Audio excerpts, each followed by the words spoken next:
Des milliers de minuscules clochettes, tintant à l'unisson à chaque pas. Ce son, les habitants des provinces conquises l'entendaient bien avant d'apercevoir l'éclat des casques ou les pointes des lances. Ce n'était pas le bruit chaotique d'une foule. C'était un tintement métallique rythmé, mécanique, terrifiant par son inéluctabilité, annonçant l'approche de la machine à tuer la plus sophistiquée du monde antique. Pour le barbare, ce tintement signifiait une mort ou un esclavage imminent. Mais pour l'homme à l'intérieur du rang, cela signifiait quelque chose de complètement différent. Être privé de ce son était plus effrayant que de recevoir un coup d'épée au visage. Pourquoi un morceau de cuir de bœuf tanné, orné de plaques de bronze, définissait-il si vous étiez vivant ou mort au sens social du terme? La réponse à cette question n'est pas cachée dans les règlements, mais dans la psychologie des hommes qui ont conquis le monde, mais craignaient le silence autour de leur propre ceinture. Au 1er siècle de notre ère, lorsque l'Empire romain atteignit l'apogée de sa puissance, le statut d'un homme était déterminé par un simple regard sur sa taille. Le citoyen portait sa tunique librement, ne la ceinturant que d'une fine corde ou d'un morceau de tissu, afin que le vêtement ne gêne pas la marche. Le guerrier, lui, était obligé de porter une ceinture lourde et richement ornée qui criait littéralement sa position privilégiée. Cet élément d'équipement s'appelait le cingulum militare. Le cingulum militare est un système complexe composé d'une ceinture à boucles massives et d'un tablier pendant à l'avant fait de lanières de cuir recouvertes de métal qui servait de marque d'honneur et de protection de laine. Extérieurement, il ressemblait à un bijou précieux, mais en réalité, c'était un joug lourd que le soldat endossait volontairement. Les découvertes archéologiques dans le camp de Vindonissa, où était stationnée la 11e Légion Claudia, révèlent un incroyable niveau de détail sur les plaques de bronze. Louve, jumeaux, éclairs de Jupiter. Ce n'était pas de l'estampage. Chaque détail était ciselé à la main. Quand un légionnaire marchait dans les rues de Rome ou de Lugdunum, le tintement des pendentifs sur sa ceinture forçait la foule à s'écarter. C'était le son du pouvoir. L'historien romain Tacite souligne dans ses écrits que les soldats portaient la ceinture, même sans armure ni armes, lorsqu'ils étaient en permission ou effectuaient des missions pacifiques. L'enlever signifiait renoncer volontairement à son moi. La conception de la ceinture comme centre de l'honneur militaire remonte à la haute Antiquité. Mais c'est sous les empereurs de la dynastie julio-claudienne que ce culte atteignit son apogée. La perte de la ceinture était assimilée à une mort civile. Dans les textes juridiques de cette époque, la distinction est clairement établie. Il y a les armés, c'est-à-dire ceux qui portent la ceinture, et il y a les désarmés, c'est-à-dire les civils.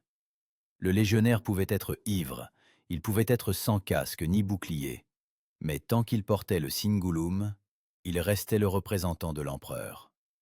Ce morceau de cuir était l'incarnation physique du serment. Le serment spécial de fidélité à l'empereur et au général, prêté par chaque nouvelle recrue, s'appelait le sacramentum. Le sacramentum transformait l'ancien paysan en membre d'une fraternité sacrée. Et la ceinture était la confirmation matérielle de cette transformation. Sans elle, le serment était considéré comme rompu. Tel un anneau de mariage qu'il ne faut pas enlever tant que l'un des conjoints n'est pas mort, la ceinture liait le soldat à la légion jusqu'à son dernier souffle. Mais ce statut sacré avait aussi un revers, un côté sombre. Ce qui donnait le pouvoir pouvait être utilisé pour la punition la plus humiliante que le génie militaire romain ait pu concevoir. L'isolement, au milieu de ses propres camarades, commençait par un silence effrayant, lorsque l'on arrachait au coupable sa fierté teintante. Cependant, avant de comprendre toute la profondeur de la chute d'un soldat dégradé, il faut réaliser le prix colossal que payait le légionnaire pour enfiler cette ceinture pour la première fois. L'entrée dans la Légion ne commençait pas par le fracas héroïque des armes, mais par le grincement discret de la plume du scribe inscrivant le nom de la recrue dans le registre des dettes. Des documents historiques et des papyrus découverts en Égypte témoignent avec impartialité que le coût de la tunique de service, des chaussures et de cette précieuse ceinture était immédiatement déduit des futurs gains du soldat, le laissant parfois démuni pendant les premières années de son service. Cette solde annuelle de base, dont étaient retenues les dépenses de nourriture et d'équipement, s'appelait le stipendium. Le jeune guerrier portait en fait sur lui ses économies de plusieurs années, car les plaques de bronze du cingulum, souvent étamées d'argent pour les protéger de la rouille, devenaient son seul capital liquide. Perdre la ceinture ne signifiait pas seulement enfreindre le règlement, mais littéralement jeter au vent des années de travail forcé, de faim et de privation, se transformant en débiteur de l'Empire. Mais le fardeau financier n'était que le début des épreuves, car il était suivi d'une charge physique écrasante, brisant les faibles d'esprit. Des reconstituteurs et des historiens, tels que Peter Connolly, ont estimé que le poids total de l'équipement de marche du légionnaire dépassait souvent 40 kg, qu'il fallait porter sous un soleil de plomb ou une pluie battante. Ce lourd paquet, contenant une ration de céréales pour 3 jours, une scie, une houe et des effets personnels, transporté sur un bâton d'épaule, s'appelait la sarkina. Sous le poids de cette charge monstrueuse, la courroie du cingulum s'incrustait dans la chair jusqu'à faire des ecchymoses, devenant la seule barrière empêchant la lourde cotte de maille de glisser, et chaque mouvement s'accompagnait du choc sourd des bandes métalliques contre les hanches. Le soldat se transformait en un mécanisme vivant, où la ceinture était le rouage principal, reliant l'homme épuisé et son équipement mortel en un tout unique. Cette lourdeur n'était pas répartie de manière chaotique, mais au sein d'un système strict qui faisait de l'armée un organisme unique, excluant l'espace personnel. La Légion n'était pas composée de milliers d'individus isolés, mais d'une multitude de petites familles soudées où chacun connaissait les habitudes, les peurs et les secrets de son voisin. La plus petite unité tactique de 8 soldats, qui vivaient dans la même tente et partageaient une mule, s'appelait le contubernium. 8 hommes partageaient le même foyer pendant des années, broyaient le grain avec des meules à main et dormaient épaule contre épaule. Et dans cette promiscuité, le tintement de la ceinture d'un camarade devenait un son aussi familier que la voix d'une mère ou d'une épouse. Perdre une partie de l'équipement dans un collectif aussi restreint était considéré comme une trahison envers ceux qui dormaient à côté de vous sur la terre humide et couvraient vos arrières avec leurs boucliers. Les marches, épuisantes pour le corps et l'esprit, duraient des semaines, et c'est dans ce mouvement monotone que se forgeait la discipline de fer dont on faisait des légendes. Joseph décrivait avec admiration et horreur comment les colonnes romaines se déplaçaient dans un silence complet, uniquement rompu par les ordres brefs des centurions et le bruit rythmé des pas. Les célèbres sandales militaires à semelle épaisse, densément cloutées de clous de fer pour l'adhérence au sol, s'appelaient les caligas. Des milliers de clous mordaient la route en craquant, et des centaines de ceintures tintaient en rythme, créant une cadence hypnotique qui brisait la volonté et transformait les paysans d'hier en une vague dévastatrice unifiée. Mais ce bourdonnement régulier n'était que le prélude au véritable chaos qui attendait la Légion là où se terminaient les routes pavées romaines et où commençait le territoire hostile et inexploré. Les routes pavées s'interrompaient, et le martèlement assuré des caligae était remplacé par le bruit de succion de la boue, dans laquelle s'enfonçaient les pieds, et les espoirs d'une victoire facile. Ici, dans la pénombre des forêts germaniques ou des déserts parthes, le tintement du cingulum cessait d'être une musique de supériorité et se transformait en un signal traître, révélant chaque pas de la Légion aux espions ennemis.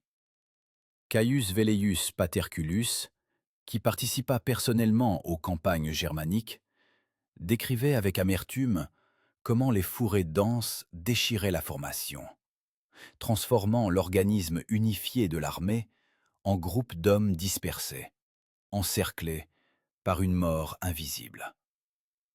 Le tintement des pendentifs, qui effrayait auparavant les barbares, servait désormais de balise à leurs archers. Mais personne n'osait retirer sa ceinture. Cela aurait été un aveu de peur face à l'ennemi. L'armée romaine en marche représentait un serpent vulnérable, étiré sur des kilomètres, obligé de se défendre de tous côtés simultanément. La formation de marche de combat, dans laquelle la légion avançait en colonne unique avec le train de bagages au centre et des gardes sur les flancs, s'appelait l'otmen. Telle une tortue géante rampant à travers les ronces, cette formation était incroyablement puissante lors d'une confrontation frontale, mais maladroite lors d'une attaque soudaine sur les côtés. Soudain, le tintement rythmique de milliers de ceintures s'interrompait, remplacé par un silence de mort au geste du centurion. Cet instant où le cœur bat plus fort que le métal était le plus terrifiant. Les soldats scrutaient le mur vert de la forêt, comprenant que leurs armures brillantes et leurs ceintures tintantes faisaient d'eux des cibles idéales dans ce théâtre d'ombre.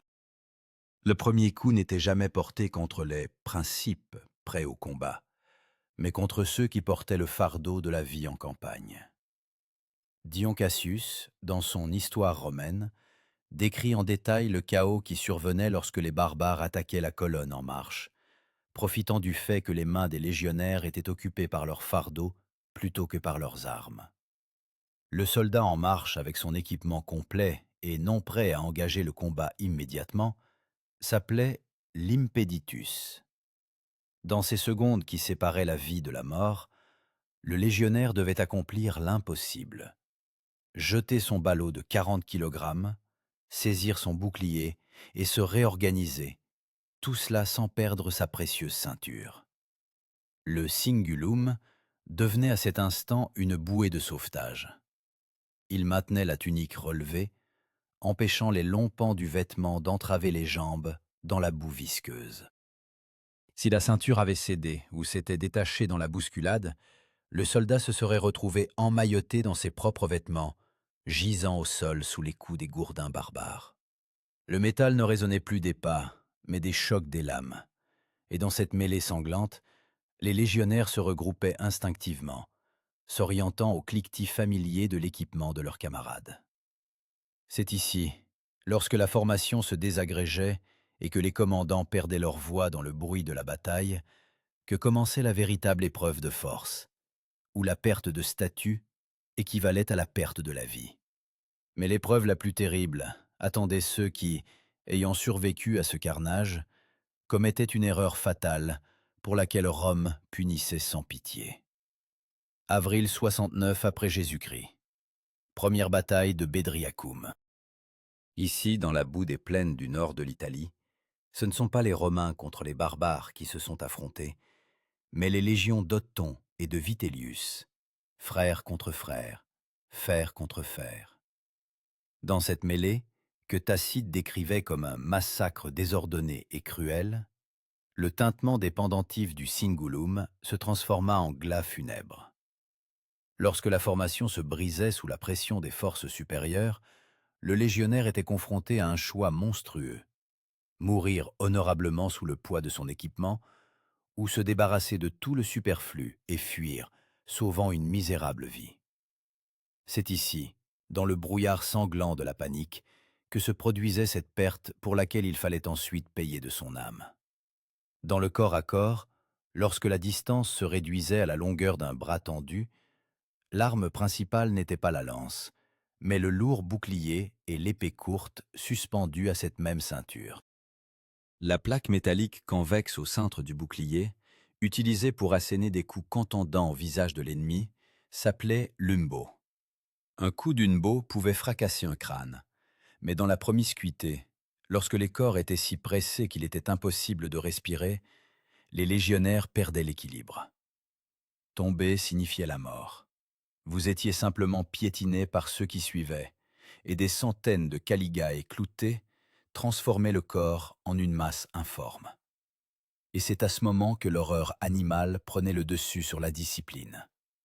Pour s'échapper de ce pressoir, les soldats paniqués détachaient les boucles de leurs précieuses ceintures. Pourquoi?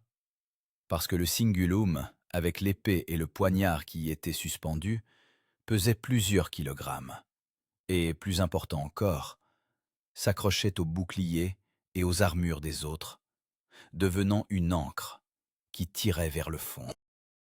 L'abandon de la ceinture n'était pas seulement un largage de lest, c'était un désarmement de fait, car les fourreaux étaient solidement attachés à la lanière. Suétone, dans La vie des 12 Césars, mentionne des cas où les soldats jetaient leurs armes pour courir plus vite, espérant se perdre dans le crépuscule ou les forêts. L'épée courte à double tranchant, la principale arme offensive du légionnaire, conçue pour les coups de taille et des stocks, s'appelait le gladius. Un gladius jeté dans la boue, ainsi que la ceinture richement ornée, devenait le trophée de l'ennemi, et son propriétaire se transformait en fugitif, privé non seulement de moyens de défense, mais aussi d'honneur. Tel un serpent qui mue, le lâche laissait dans la boue sa citoyenneté et son courage, se transformant en un simple homme effrayé en tunique. Mais la bataille de Bedriacoum ne s'acheva pas par une destruction totale, mais par une capitulation, et les survivants durent se présenter devant les vainqueurs et, ce qui était plus terrible, devant leur commandant rescapé. Lorsque la poussière retomba et que les cris des blessés firent place aux gémissements, commença la terrible procédure de décompte des pertes et de rassemblement des unités restantes. Les officiers parcouraient avec un calme glacial les rangs des hommes épuisés, couverts de sang et de boue, cherchant des yeux un seul et unique détail. L'assistant du centurion, qui veillait à l'ordre dans la formation et la clôturait, ayant le droit de punir les fuyards avec une longue baguette, s'appelait l'optio. L'optio connaissait chaque soldat de visage, et son regard ne glissait pas sur les visages, mais sur les hanches des guerriers. Le silence après la bataille était assourdissant, mais le silence sur la ceinture du soldat était encore plus terrible. L'absence du tintement caractéristique des pendentifs parlait plus fort que toutes les confessions.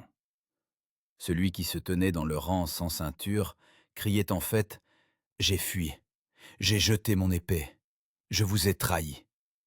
À ce moment, la survie physique, pour laquelle la ceinture avait été abandonnée, commençait à ressembler à une malédiction. L'historien Végès, dans son traité De Re Militari, souligne que la conservation des armes était un devoir sacré, et leur perte était considérée comme un crime frôlant le sacrilège. Mais la machine militaire romaine n'exécutait pas toujours les lâches immédiatement. Parfois, la mort semblait une issue trop facile. Les commandants, dont les décisions étaient imprégnées de la logique froide du maintien de la discipline, préparaient pour les coupables quelque chose d'autre. Un rituel qui devait briser leur personnalité devant tout le camp.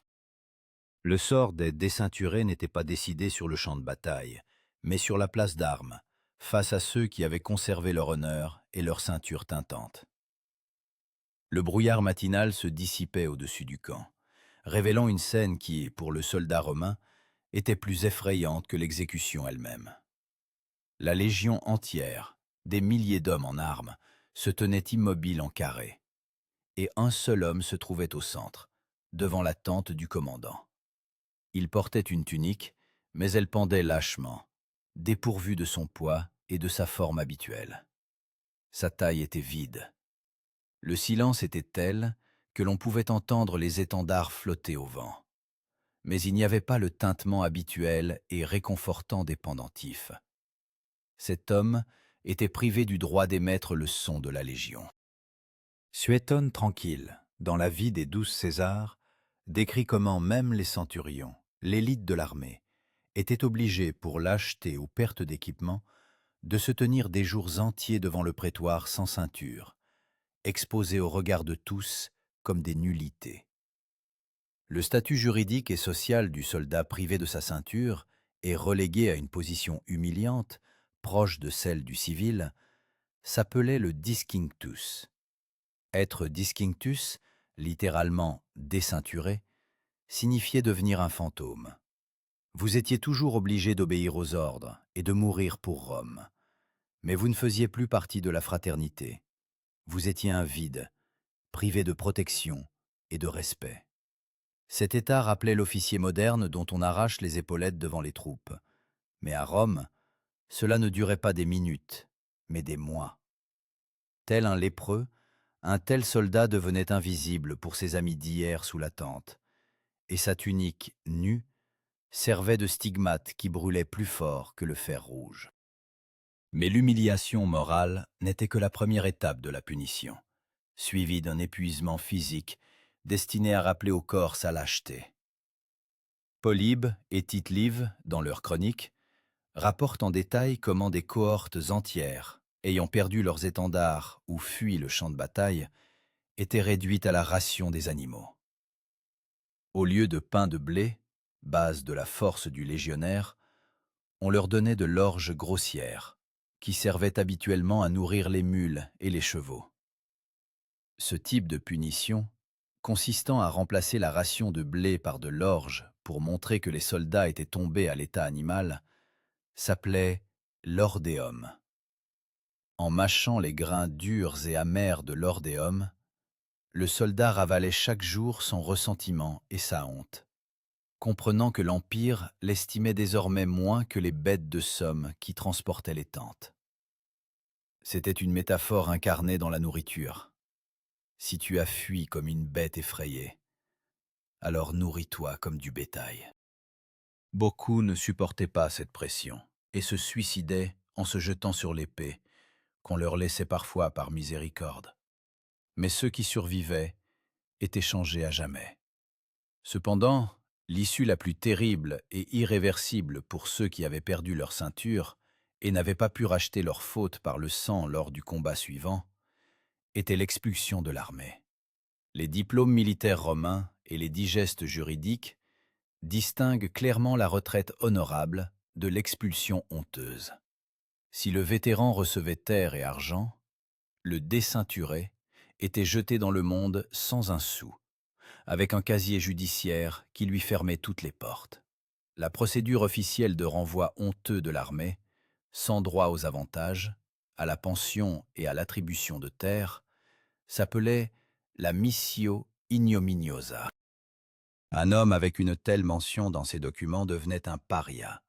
Il ne pouvait pas occuper de fonction, ne pouvait pas léguer de biens, et dans sa ville natale, il était accueilli par des crachats, car la nouvelle de la honte voyageait plus vite que les chevaux de poste.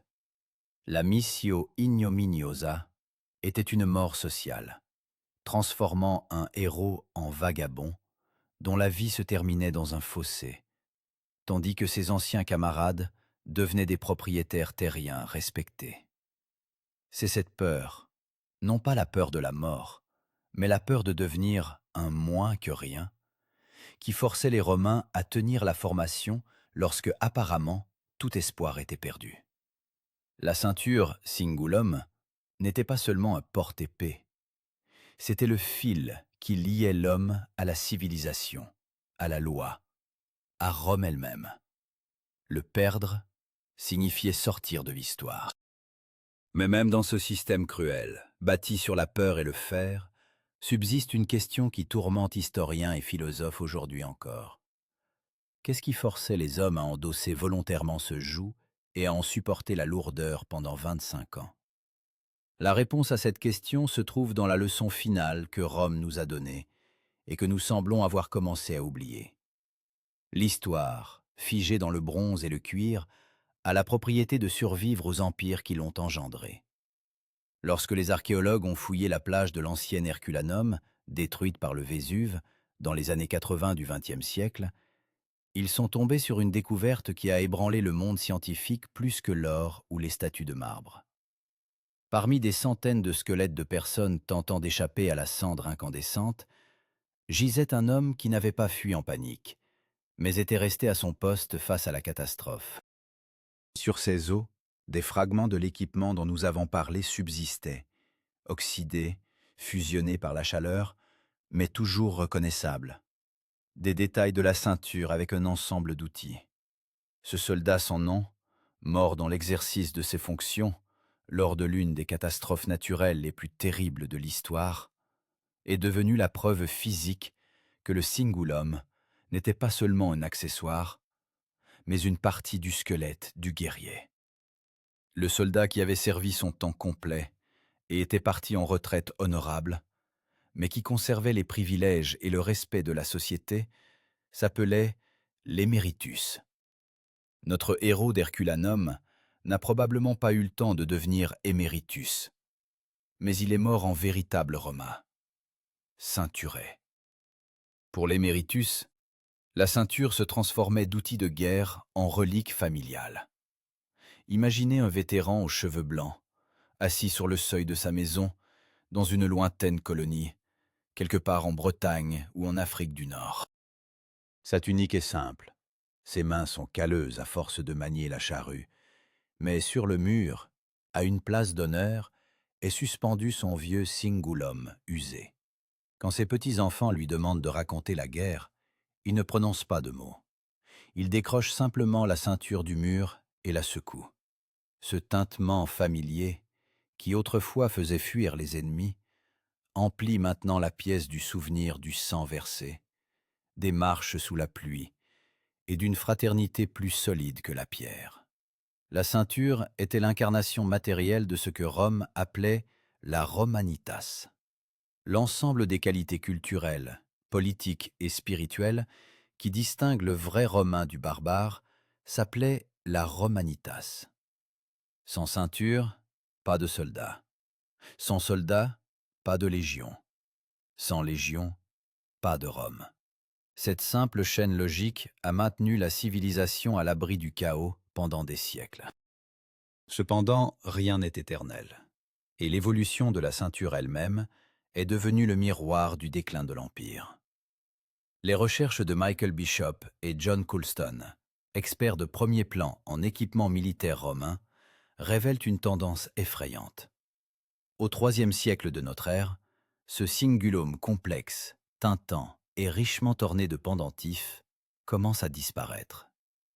Dans l'Empire tardif, alors que la discipline chutait et que l'armée se barbarisait, la ceinture élégante fut remplacée par une large bandoulière portée en travers du corps, plus simple et utilitaire.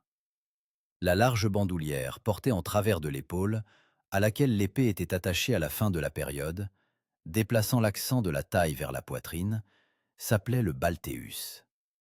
Le passage du cingulum au balteus n'était pas seulement un changement de mode, c'était un symptôme de la maladie de l'État tout entier.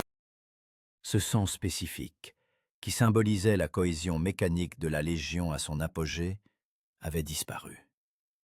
L'armée devint plus silencieuse, plus rustre, plus simple. La musique de la machine militaire romaine se tut. C'est dans la place au lourd silence de la survie, où il n'y avait plus de place pour les rituels complexes d'honneur, liés à un morceau de cuir autour de la taille. Lorsque les barbares brisèrent définitivement les frontières, ils ne virent plus le mur d'acier brillant et tintant, mais de simples hommes armés ayant perdu leur aura mystique. Mais les leçons enseignées par la ceinture romaine n'ont pas disparu sans laisser de traces. Elles ont simplement changé de forme, s'imprégnant dans l'ADN de toutes les armées suivantes du monde. Le phénomène psychologique que nous appelons aujourd'hui la cognition incarnée confirme ce que les Romains savaient intuitivement. Les vêtements que nous portons modifient notre façon de penser. Le béret vert, le béret amarante ou la marinière moderne sont les héritiers directs du cingulum. Ce sont des objets qui n'ont aucune valeur pratique au combat. Un béret ne protège pas d'une balle, tout comme les pendentifs de la ceinture romaine n'arrêtaient pas une lance. Mais perdre son béret, être privé du droit de le porter devant les troupes, C'est la même honte romaine antique qui détruit l'identité du combattant. Nous regardons les vitrines des musées où gisent des plaques de bronze verdies par le temps et n'y voyons que de la ferraille. Mais si l'on écoute attentivement, on peut entendre l'écho des pas de millions d'hommes qui auraient préféré mourir plutôt que de dénouer le lien autour de leur taille. L'Empire romain ne s'est pas effondré lorsque les murs de la ville éternelle sont tombés, mais lorsque le dernier légionnaire a cessé de ressentir la fierté du poids de sa ceinture. C'est un rappel que la civilisation n'est pas maintenue par des murs ou des lois, mais par un sentiment intérieur d'appartenance à quelque chose de plus grand que soi. Un sentiment qui peut être attaché au corps par une simple lanière de cuir. Et maintenant, alors que le grondement des légions s'est tu au fil des siècles, et que la poussière de l'histoire s'est déposée sur les vitrines des musées, nous revenons à notre point de départ.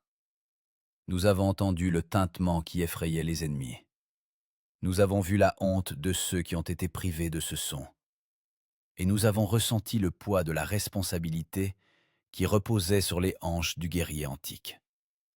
Dans un monde où l'honneur devient souvent un mot vide et où les serments sont brisés aussi facilement qu'en appuyant sur un bouton, l'histoire de la ceinture romaine résonne comme un sévère reproche. Ce morceau de cuir était l'étalon de l'homme. Il fixait un standard simple mais cruel. Soit vous êtes dans le rang, soit vous n'êtes rien. Aujourd'hui, nous n'avons pas de pendentif de bronze pour annoncer notre approche, et pas de centurion pour nous punir de lâcheté par la faim. Mais chaque fois que nous prenons une responsabilité, que nous donnons notre parole et la tenons, envers et contre tout, nous serrons invisiblement cette même ceinture. Et à la fin de cette histoire, en regardant notre propre vie, chacun de nous peut se poser une seule question inconfortable. Si demain je devais me tenir dans le rang, où chacun de mes mouvements serait entendu par mes camarades, est-ce que ma ceinture teinterait de fierté pour mes actions? Ou est-ce qu'un silence traître révélerait l'homme qui a fui le champ de bataille il y a longtemps?